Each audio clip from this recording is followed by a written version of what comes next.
Hello student, मैं ब्रजेश यादव और मैं जो इस वीडियो लेक्चर में आप सभी के लिए लाया हूँ गाउस प्रमेय या इसे हम लोग गाउस का नियम भी कहते हैं। तो सबसे पहले मैं आपको बता दूं तो गाउस को प्रमेय को समझने के लिए आपको जो है विद्युत फ्लक्स को पढ़ना पड़ेगा, और वो विद्युत फ्लक्स जो है इसके पहले वाले लेक्चर में हम लोग पढ़ चुके हैं। तो यदि आप इसको अच्छे से समझना चाहते हैं तो सबसे पहले आप विद्युत फ्लक्स को समझ लें, विद्युत फ्लक्स को याद कर लें, तो ही जा करके आपको जो है गाउस का प्रमेय जो है समझ में आएगा। ठीक है, तो चलिए हम लोग जो है गाउस का प्रमेय जो है शुरू करते हैं। तो सबसे पहले देखिए, जो गाउस का नियम है या जो गाउस का जो प्रमेय है, तो गाउस नियम क्या, तो गाउस जो है यहाँ पर आपको ध्यान है कि ये एक वैज्ञानिक का नाम है, ठीक है, जिनका पूरा नाम जो है कार्ल फ्रीडरिच गाउस है।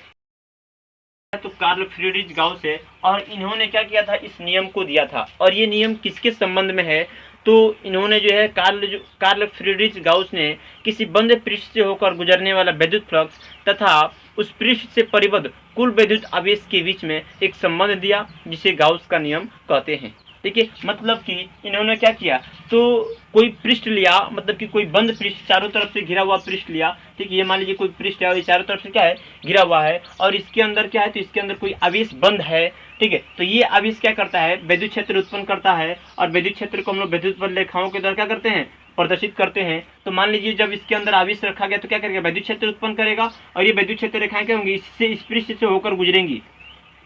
ये विद्युत क्षेत्र रेखाएं जो है इस पृष्ठ से होकर गुजरेंगी। तो जब किसी पृष्ठ से होकर विद्युत क्षेत्र रेखाएं गुजरती हैं तो उन सभी विद्युत क्षेत्र रेखाओं की माप को विद्युत फ्लक्स कहते हैं। तो मतलब कि इससे जो हमें विद्युत फ्लक्स भी प्राप्त होगा। ठीक है, तो ये जो कार्ल फ्रीडरिच जो गाउस थे, इन्होंने क्या किया, जो विद्युत फ्लक्स गुजर रहा है वह, और जो इसके बीच में जो आवेश है ये Q, इसके बीच में जो है, इन दोनों के बीच में क्या किया, एक संबंध दिया, जिसे गाउस का नियम कहते हैं। ठीक है, जिसे हम क्या कहते हैं, गाउस का नियम कहते हैं। मतलब कि किसी बंद पृष्ठ से होकर गुजरने वाला विद्युत फ्लक्स तथा उस पृष्ठ से परिबद्ध कुल विद्युत आवेश के बीच में एक संबंध दिया, जिसे गाउस का प्रमेय कहते हैं। अब इस गाउस के प्रमेय के अनुसार होता क्या है, इसका नियम क्या है, उसको हम लोग जो है नोट करते हैं। तो ध्यान दीजिए, ये जो नियम है वो कहते हैं कि किसी बंद पृष्ठ से होकर गुजरने वाला विद्युत फ्लक्स, किसी बंद पृष्ठ से होकर गुजरने वाला विद्युत फ्लक्स उस पृष्ठ से परिबद्ध कुल विद्युत आवेश का, उस पृष्ठ से परिबद्ध कुल विद्युत आवेश का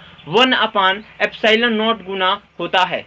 1/ε0 गुना होता है। अर्थात बात को समझिए, हम इस बात यहाँ पे जो गाउस का जो नियम है उसका यहाँ पे हमने नियम लिखा है कि ये नियम क्या कहता है। तो यहाँ पे नियम कह रहा है कि किसी बंद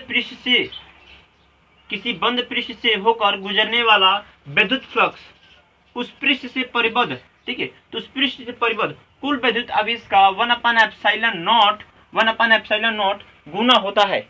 मतलब कि यदि मान लेते हैं कि कोई बंद पृष्ठ है, ठीक है, और उस पृष्ठ से गुजरने वाला जो विद्युत फ्लक्स है वह φE है, और उस पृष्ठ के अंदर जो आवेश है वह Q है, तो वो विद्युत फ्लक्स किसके बराबर होगा, तो वह कह रहा है कि जो विद्युत फ्लक्स है वह 1/ε0 गुना के बराबर होता है। मतलब उस आवेश के, उस परिबद्ध आवेश के, उस घिरे हुए आवेश के 1/ε0 गुना होता है। अर्थात इसको हम सब समझे कि मान लीजिए कि हमारे पास कोई पृष्ठ है, ये प्लस Q, ठीक है, पृष्ठ है, बंद पृष्ठ है, और इसके अंदर प्लस Q आवेश है। तो ये क्या कर रहा है, ये विद्युत क्षेत्र उत्पन्न करेगा।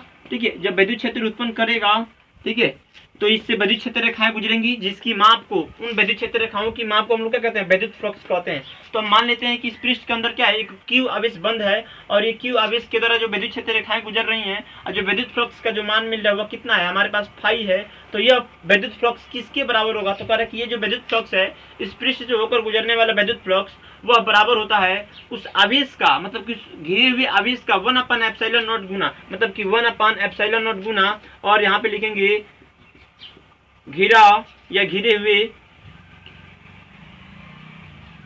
ठीक है, घिरा हुआ आवेश, ठीक है, घिरा हुआ आवेश। मतलब कि ये विद्युत फ्लक्स किसके बराबर होगा, तो 1/ε0 गुणे घिरा हुआ आवेश। मतलब कि यदि मान लीजिए, यदि किसी बंद पृष्ठ से गुजरने वाला विद्युत फ्लक्स φE है, तथा परिबद्ध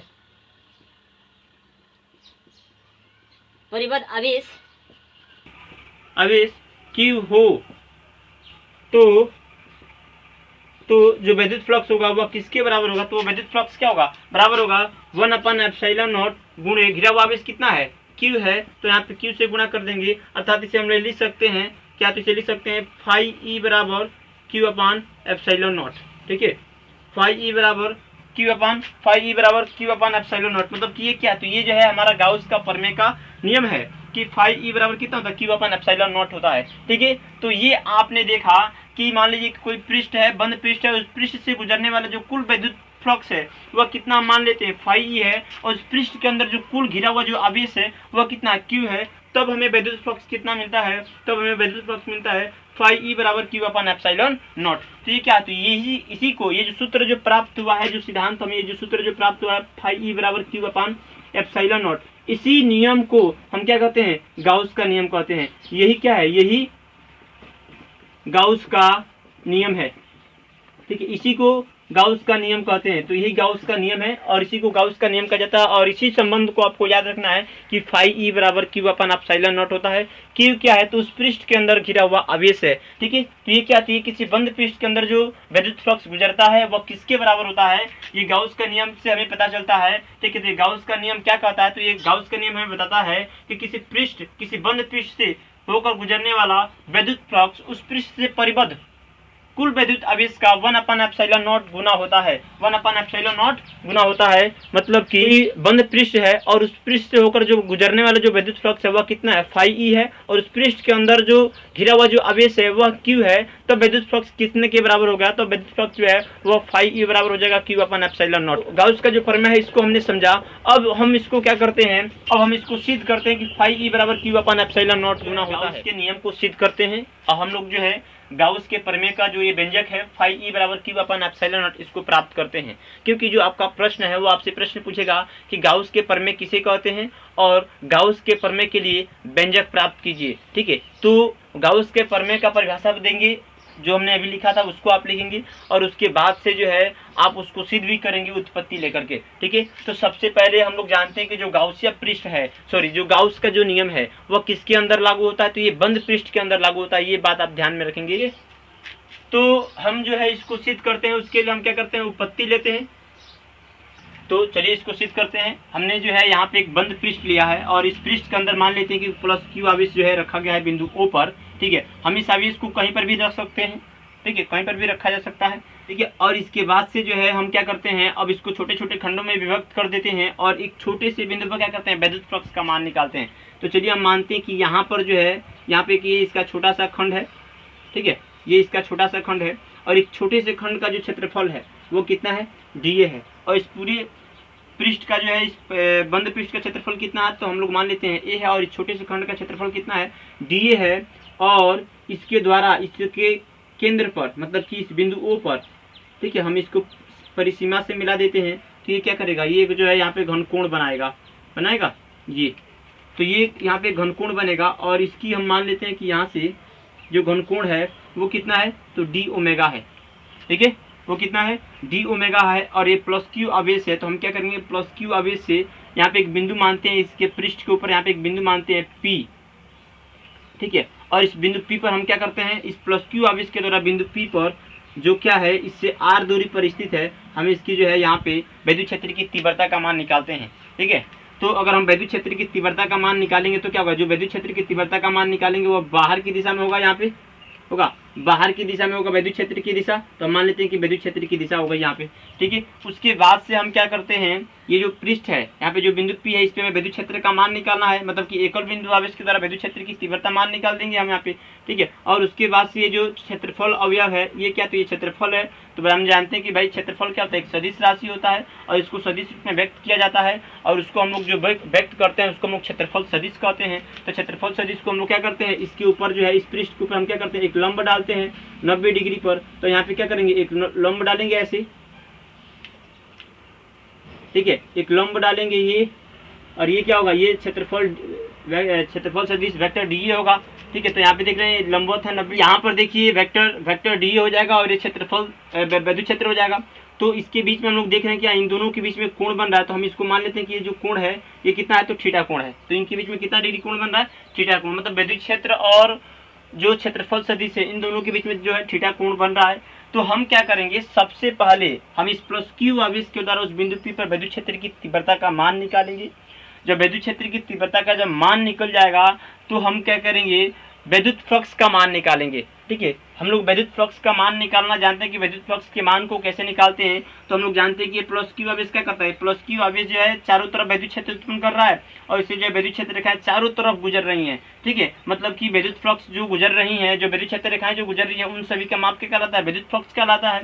और उसको हम लोग कैसे ज्ञात किए थे, तो हम लोग एक छोटे से अल्पांश डी के द्वारा जब निकाले थे और निकालने के बाद क्या किए थे, उसको हम लोग समाकलन कर दिए थे। ठीक है, तो हमें विद्युत फ्लक्स का मान जो है प्राप्त हो गया था। ठीक उसी प्रकार हम इसको भी निकालेंगे। तो सबसे पहले प्लस क्यू आवेश के द्वारा जो है, सबसे पहले हम लोग उस बिंदु पर प्लस क्यू आवेश के द्वारा प्लस क्यू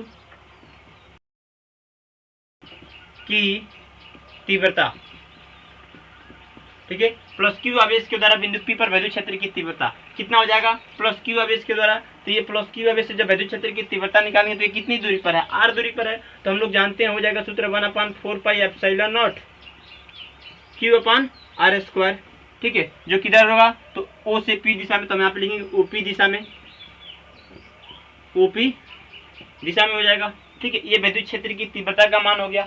अब हम क्या करते हैं, इस क्षेत्रफल अवयव dA के द्वारा विद्युत फ्लक्स का मान निकालते हैं। ठीक है, तो क्षेत्रफल अवयव dA के द्वारा क्षेत्रफल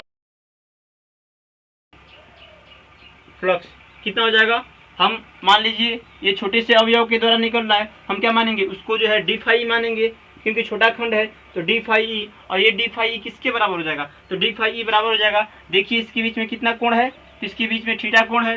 तो हम इसको मान लेंगे vector E into vector d ए, मान लेंगे vector E into vector d A, और इसी को हमें थीटा के रूप में लिखना है तो हम क्या लिख देंगे, ई ए कॉस थीटा लिख देंगे, लिख सकते हैं vector E into vector d A, और यहाँ पे ई डी ए लिखेंगे, यहाँ पे E D A cos theta हो जाएगा, ई डी ए।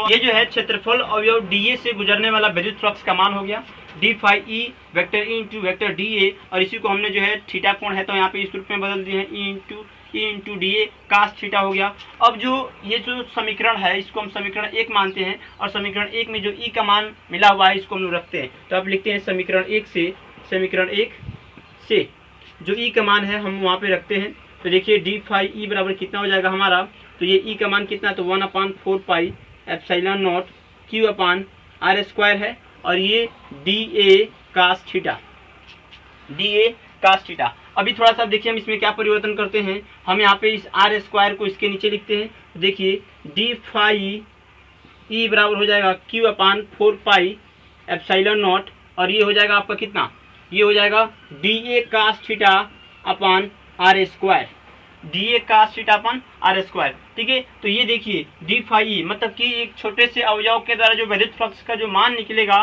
वो कितना होगा, तो वह Q/4 pi epsilon naught d A cos theta upon r², क्योंकि यहाँ पे जो ई का मान है हमने क्या किया, ई का मान निकाले बस उसी को रख दिए हैं। अब ये जो संबंध आप देखिए, ये D A cos theta upon r², ये आप पढ़े हुए हैं, D A cos theta upon r² पढ़े हुए कि ये क्या है, तो ये आप पढ़े कि घनकोण का मान है, डी ओमेगा का मान है। छोटे से अवयव के द्वारा जो उसके केंद्र पर जो घनकोण बनता है उसके लिए सूत्र है डी करते हैं एक। अभी जो है चूंकि क्षेत्रफल अवयव डीए के द्वारा घनकोण कितना है, डी ओमेगा है। ठीक है, तो ये डी ओमेगा किसके बराबर होता है, डी ओमेगा बराबर होता है d A cos theta upon r² के, d A cos theta upon r² बराबर होता है। इसलिए क्या होगा, इस डी फाई ई का मान जो है, इस डी फाई ई का मान जो है वह कितने के बराबर हो जाएगा, तो बराबर हो जाएगा 1/4 pi epsilon Q/4 pi epsilon not, और इस D A cos theta upon r² के जगह पे क्या लिख सकते हैं, डी ओमेगा, क्या लिख सकते हैं, डी ओमेगा। ठीक है, मतलब कि इसके जगह पे हम लोग जो है इतना रख दे रहे हैं। उसके बाद से हम क्या किए, ये जो डी फाई ई है ये क्षेत्रफल अवयव छोटे के द्वारा निकाले, क्षेत्रफल अवयव के द्वारा निकाले। अब हम संपूर्ण पृष्ठ के द्वारा निकालेंगे। ठीक है, विद्युत फ्लक्स क्या निकालेंगे, संपूर्ण पृष्ठ से। तो संपूर्ण पृष्ठ से निकालें तो क्या करेंगे, इसका हम लोग समाकलन कर देंगे तो वो कितना हो जाएगा, वो फाई ई, मतलब कि ज्यादा निकलेगा तो फाई से दिखाएंगे, और फाई किसके बराबर होगा, वो समाकलन डी फाई ई के बराबर होगा। और यहाँ पे देखिए ये इसके साथ लूप लगा है, मतलब कि जो विद्युत फ्लक्स है वो हम बंद पृष्ठ के अंदर निकाल रहे हैं, ठीक है, इसलिए यहाँ पे लूप लगा है ये समाकलन के चिन्ह के साथ, ठीक है। तो फाई ई बराबर हो जाएगा समाकलन डी फाई ई, और इस डी फाई ई का मान कितना है, क्यू अपान 4πε0 इंटू डी ओमेगा। तो क्यू अपान समाकलन हो जाएगा क्यू अपान 4πε0 और ये हो जाएगा डी ओमेगा। ये किसके साथ लगेगा, तो ये जो ओमेगा है, डी ओमेगा क्या है, तो एक छोटे से अवयव के द्वारा इसके केंद्र पे जो घनकोण बनता है उसका परिमाण है। तो इस संपूर्ण के द्वारा कितना बनेगा घनकोण, तो उसका क्या कर देंगे, हम इन छोटे छोटे अवयवों के द्वारा जो घनकोण बने उनको आपस में जोड़ देंगे। तो उसको हम लोग जोड़ेंगे तो वह कितना हमारा मिलेगा, क्यू अपान 4πε0, मतलब कि ये समाकलन क्या होगा, समाकलन इसके साथ लग जाएगा समाकलन डी ओमेगा, ठीक है। तो समाकलन डी ओमेगा कितने के बराबर होता है, तो आप जानते हैं कि किसी अगर कोई बंद पृष्ठ है, ठीक है, तो उसके अंदर जो समाकलन का जो मान होता है उसके लिए हम लोग निकाले थे 4π निकाले थे। आप ध्यान दीजिएगा, हम शुरू में इसके पहले वाले लेक्चर में हम लोग जो है घनकोण के बारे में पढ़े थे और समाकलन डी ओमेगा का जो मान है वो हम 4π निकाले थे। तो यहाँ पे इसके जगह पे क्या रख सकते हैं 4π, तो फाई ई बराबर क्यू अपान 4πε0, ठीक है, और इसकी जगह पे हम क्या ले सकते हैं 4π, चूंकि यहाँ पे हम दिखा दे रहे हैं कि हम लोग समाकलन डी ओमेगा का मान हम लोग कितना रखे थे 4π निकाले हुए थे, ये इतना हो जाएगा 4π से 4π कट जाएगा और क्यू बराबर फाई बराबर कितना आ जाएगा क्यू अपान एप्सिलॉन नॉट, ये हो जाएगा। यही क्या है, यही गाउस प्रमेय है, गाउस प्रमेय है, ठीक है। तो इस प्रकार हमने क्या किया, गाउस के प्रमेय को निकाल लिया, ठीक है। तो आप देख रहे हैं कि कैसे निकाला जा रहा है गाउस के प्रमेय को। सबसे पहले हम लोग जो है इस बिंदु पृष्ठ पर विद्युत क्षेत्र की तीव्रता निकाल रहे हैं, उसके बाद से क्षेत्रफल अवयव के द्वारा जो है विद्युत फ्लक्स का मान निकाल रहे हैं, ई का मान रखे हुए हैं, ठीक है। जब ई का मान रखते हैं तो हमें जो है ये D A cos theta upon are square मिल जा रहा है, जो किसका मान है, डी ओमेगा का मान है, ठीक है। और इस डी ओमेगा का मान हम लोग क्या कर रहे हैं, वहाँ पे जो है d A cos theta upon are square की जगह पे डी ओमेगा रख दे रहे हैं, ठीक है। तो हमने डी ओमेगा रख दिया और उसके बाद से संपूर्ण पृष्ठ के द्वारा जो है विद्युत फ्लक्स का मान निकाल दे रहे हैं, जो किसके बराबर हो जाएगा, ये समाकलन डी फाई के बराबर हो जाएगा। और इस डी फाई का मान कितना है, तो इतना है, ठीक है, हमने रख दिया। और ये समाकलन किसके साथ लग जाता है, तो डी ओमेगा के साथ लग जाएगा। और समाकलन डी ओमेगा क्या है, तो इस संपूर्ण खंड के द्वारा जो है जो घनकोण केंद्र पे बन रहा है वो उसका परिमाण है, ठीक है। तो उसका परिमाण, और ये इसका परिमाण कितने के बराबर होता है, तो 4π के बराबर होता है। इसके पहले वाले लेक्चर में हम लोग पढ़े हुए हैं, ठीक है। और ये जो है 4π से 4π कट जाएगा तो फाई बराबर कितना जाएगा, क्यू अपान एप्सिलॉन नॉट। ये जो है एक विधि है। एक अन्य तरीके से भी हम लोग जो है निकाल सकते हैं, जो एनसीईआरटी बुक में दिया है, तो हम लोग एनसीईआरटी बुक से भी सिद्ध करते हैं और वो भी बहुत इजी है, उसे भी आप बहुत आसानी से जो है सॉल्व कर सकते हैं। तो आप इसका स्क्रीनशॉट ले लीजिए। दूसरा नियम हम लोग देखते हैं कि इसी को हम लोग किसी अन्य विधि से सिद्ध करते हैं।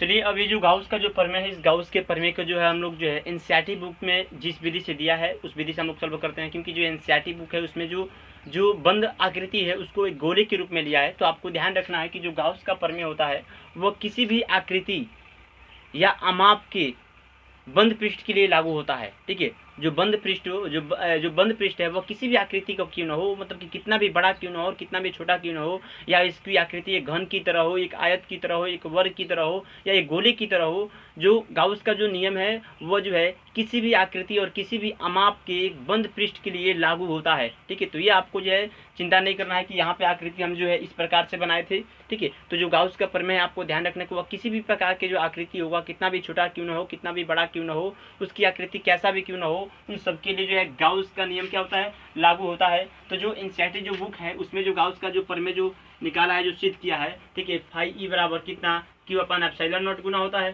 ठीक है। ये इसको सिद्ध किया है तो हम लोग मान लेते हैं कि ये जो है कोई गोलीय पृष्ठ है और इस गोलीय पृष्ठ का क्षेत्रफल कितना है, ए है, ठीक है। और इसकी त्रिज्या, केंद्र से इसकी त्रिज्या कितनी है, तो आर है।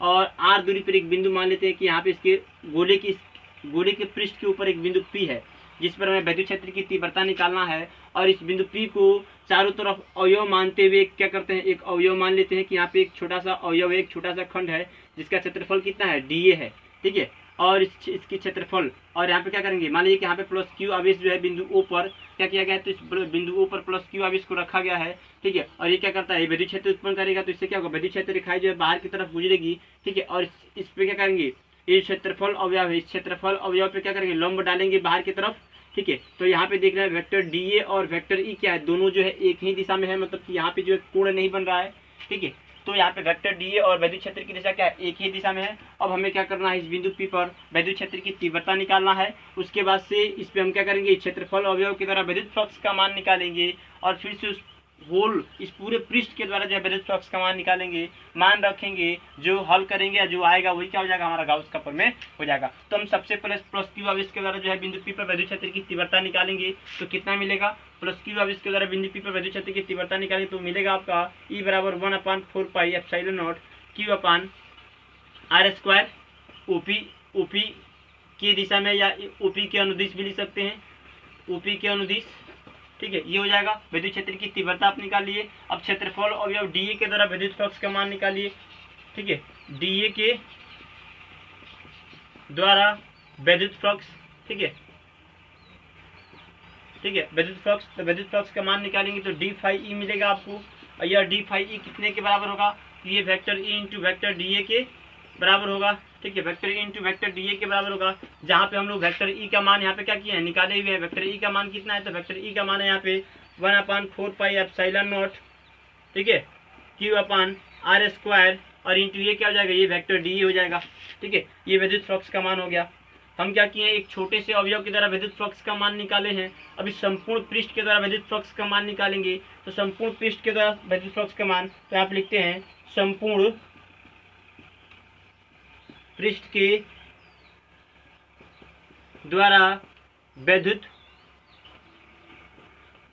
फ्लक्स, संपूर्ण पृष्ठ के द्वारा विद्युत फ्लक्स का मान निकालेंगे तो वो क्या मिलेगा, वो फाई ई मिलेगा। और वो फाई ई कितने के बराबर होगा, तो इस पूरे मान के समाकलन, मतलब डी फाई ई के समाकलन के बराबर होगा, डी फाई ई।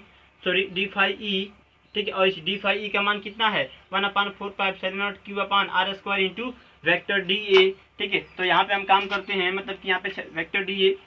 ठीक है, तो यहाँ पे काम करते हैं, यहाँ पे आते हैं, हम लिखते हैं कि फाई ई ये बराबर हो जाएगा समाकलन डी फाई ई का मान कितना है, तो 1/4 पाई epsilon not Q upon R square into d ए। ठीक है, ये हो गया। ये समाकलन किसके साथ लग जाएगा, डी ए के साथ। ठीक है, तो ये हो जाएगा 1/4 पाई epsilon not Q upon R square और ये हो जाएगा समाकलन डी ए। ठीक है, समाकलन डी ए। और ये समाकलन डी ए किसके बराबर होगा, तो ये क्या है, समाकलन डी ए का मतलब क्या, छोटे छोटे खंडों के अवयव जो है उन सभी का योग। तो हम क्या करेंगे, छोटे छोटे खंडों को आपस में जोड़ेंगे तो क्या होगा, ये पृष्ठ बन जाएगा हमारा। और ये पृष्ठ कैसा है, गोलीय है। ठीक है, तो ये जो है समाकलन डी ए किसके बराबर है, समाकलन डी ए जो है ये बराबर है संपूर्ण क्षेत्रफल के, ए के बराबर है संपूर्ण क्षेत्रफल। ठीक है, संपूर्ण क्षेत्रफल है। और हम लोग जानते हैं कि ये क्या है, गोला है, तो गोले का क्षेत्रफल कितना होता है, गोले का क्षेत्रफल ए बराबर होता है 4 पाई R स्क्वायर होता है। तो हम क्या करेंगे, यहाँ पर इसके जगह पे हम ए लिख सकते हैं। ठीक है, और हम क्या कर सकते हैं, ए की जगह पे 4 पाई R स्क्वायर लिख सकते हैं। ठीक है, तो देखिए ध्यान दीजिए, हम ई बराबर क्या लिख सकते हैं, फाई ई बराबर लिख सकते हैं 1/4 पाई एप्सिलॉन नॉट और एक Q इंटू R स्क्वायर। ध्यान दीजिए, हम समाकलन डी ए क्या है, तो समाकलन डी ए है और ए किसके बराबर है, 4 पाई R स्क्वायर। तो यहाँ पे गुणा कर देंगे 4 पाई R स्क्वायर। R स्क्वायर से R स्क्वायर कट जाएगा, 4 पाई से 4 पाई कट जाएगा, क्या बचेगा, Q अपान एप्सिलॉन नॉट।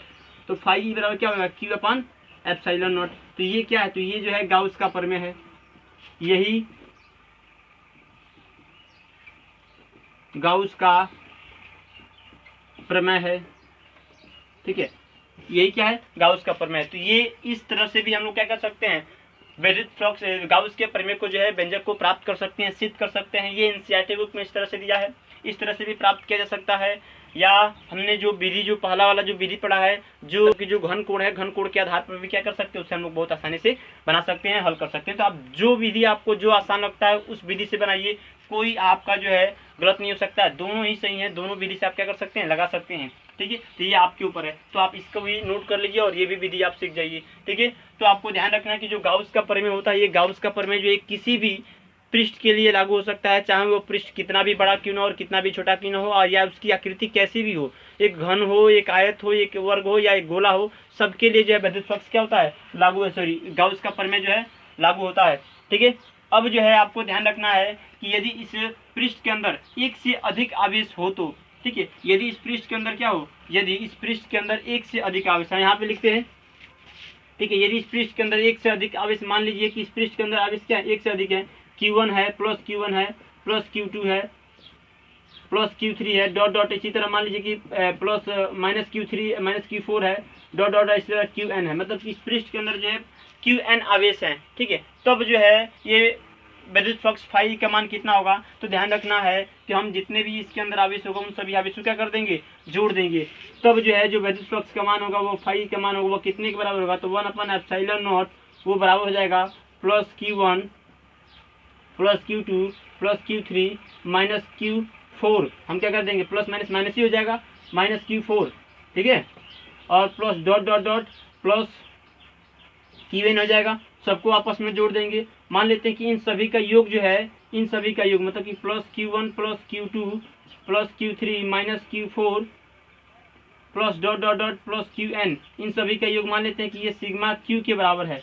कितने के बराबर है, सिग्मा Q के बराबर, मतलब इनके जगह पे क्या ले सकते हैं, सिग्मा Q। तब क्या होगा, फाई ई जो है वो बराबर होगा 1/ε0 इंटू सिग्मा Q, ठीक है। तो ये जो है विद्युत फ्लक्स का मान हो जाएगा, ये भी, ठीक है। तो ये भी आपको ध्यान रखना है, इसको भी हम लोग जो है नोट कर सकते हैं, ठीक है। तो यदि क्या हो, एक से अधिक आवेश हो तो विद्युत फ्लक्स का मान जो है इतना हो जाता है, ठीक है। तो उसको हम लोग सिग्मा Q से दिखा देंगे, मतलब जितने भी इस पृष्ठ के अंदर आवेश रहेंगे उन सबको क्या कर देंगे, आपस में जोड़ देंगे, तब जो है विद्युत फ्लक्स का मान हमारा उतना हो जाएगा, ठीक है।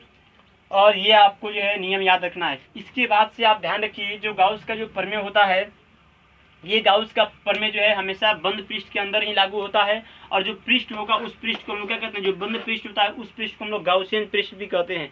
जो बंद पृष्ठ होगा उसको क्या कहेंगे, गाउसियन पृष्ठ कहेंगे। और ये गाउसियन पृष्ठ के अंदर अगर कोई आवेश नहीं है तो वहाँ पे विद्युत फ्लक्स का मान जो है 0 होता है, क्योंकि मान लीजिए कि अगर आवेश ये क्या हुई है, अगर आवेश जो है इस पृष्ठ से बाहर, मान लीजिए कि ये पृष्ठ है और जो प्लस Q आवेश है वो बाहर है, बाहर बिंदु O पर है, तब क्या होगा, इसके अंदर कोई भी आवेश नहीं है। जब आवेश नहीं है तो विद्युत क्षेत्र भी उत्पन्न नहीं करेगा, और जब विद्युत क्षेत्र उत्पन्न नहीं करेगा तो विद्युत क्षेत्र रेखाएं गुजरेंगी नहीं, और जब विद्युत क्षेत्र रेखाएं नहीं गुजरेंगी, जब विद्युत क्षेत्र रेखाएं नहीं गुजरेंगी तो विद्युत फ्लक्स कैसे प्राप्त होगा, क्योंकि हम लोग जानते हैं कि जो विद्युत फ्लक्स का जो परिभाषा होता है वो किसी बंद, जो विद्युत फ्लक्स का जो परिभाषा होता है कि जब हम किसी विद्युत क्षेत्र में किसी काल्पनिक पृष्ठ को रखते हैं, उस पृष्ठ से होकर जो विद्युत क्षेत्र रेखाएं गुजरती हैं उन सभी का माप जो है विद्युत फ्लक्स कहलाता है। तो यहाँ पे तो विद्युत क्षेत्र उत्पन्न ही नहीं हो रहा है, विद्युत फ्लक्स जो Q का मान है वो कितना है, 0 है, Q है ही नहीं इसके अंदर। मतलब कि अगर हम क्या करते हैं, घिरे हुए Q की जगह पे क्या रखते हैं, 0 रखते हैं, तो क्या मिलेगा भाई, विद्युत फ्लक्स का मान भी क्या मिलेगा आपको, 0 मिल जाएगा, ठीक है। तो इस तरह से जो है आपको ध्यान रखना कि यदि किसी गाउसियन पृष्ठ के अंदर, मतलब कि इस पृष्ठ के अंदर, बंद पृष्ठ के अंदर कोई आवेश नहीं है तो वहाँ पे विद्युत फ्लक्स का मान कितना होता है, 0 होता है, ठीक है। एक और बात आपको ध्यान रखना है कि मान लीजिए कि इसके अंदर ये जो बंद पृष्ठ है इसके भी अंदर आवेश है और यहाँ पर भी एक आवेश है Q2 है, और यहाँ पे मान लीजिए Q1 है, ठीक है। तो मान लीजिए कि हम जो विद्युत फ्लक्स जो हम निकालेंगे, मतलब कि बाहर भी आवेश है और अंदर भी आवेश है, तो जो विद्युत फ्लक्स का जो मान निकालेंगे वो विद्युत फ्लक्स क्या करेगा, वो विद्युत फ्लक्स जो है केवल जो बंद पृष्ठ के अंदर जो विद्युत फ्लक्स होगा, जो बंद पृष्ठ के अंदर जो आवेश होगा उसी के द्वारा जो है उत्पन्न विद्युत फ्लक्स के मान को प्रदर्शित करता है, ठीक है। मतलब कि जो पृष्ठ के अंदर जो आवेश होगा उसी का केवल हम लोग विद्युत फ्लक्स का मान निकाल सकते हैं, या जो हमें विद्युत फ्लक्स जो प्राप्त होगा वह केवल जो है बंद पृष्ठ के अंदर जो आवेश होगा उसी के मान को प्रदर्शित करेगा, बाहर वाले मान को प्रदर्शित नहीं करेगा। मतलब बाहर वाले आवेश के द्वारा जो विद्युत क्षेत्र रेखाएं गुजर रही हैं उसके मान को प्रदर्शित नहीं करता है, ये आपको जो है ध्यान रखना है, ठीक है। तो इस प्रकार से गाउस के प्रमेय को हमने पढ़ लिया, गाउस का प्रमेय हमारा समाप्त हुआ। तो आप इसको नोट कर लीजिए, तैयार कर लीजिए। इसके बाद से हम लोग जो है गाउस के अनुप्रयोग पढ़ेंगे और उसके आधार पर 2 से 3 उदाहरण हैं, और वो उदाहरण जो है परीक्षा में बहुत बार पूछे जा चुके हैं, ये भी बहुत बार पूछे जा चुके हैं, और इसके बाद जो विद्युत फ्लक्स पढ़े हैं वो भी कई बार पूछा जा चुका है। इसलिए इन टॉपिकों को आप एकदम दिमाग में रखेंगे, इसको नोट रखेंगे, तैयार रखेंगे, ये सारे जो है बहुत ही महत्वपूर्ण टॉपिक है, ठीक है। तो इसके बाद से हम आगे जो है उदाहरण पढ़ेंगे इसके, उसको समझेंगे, ठीक है।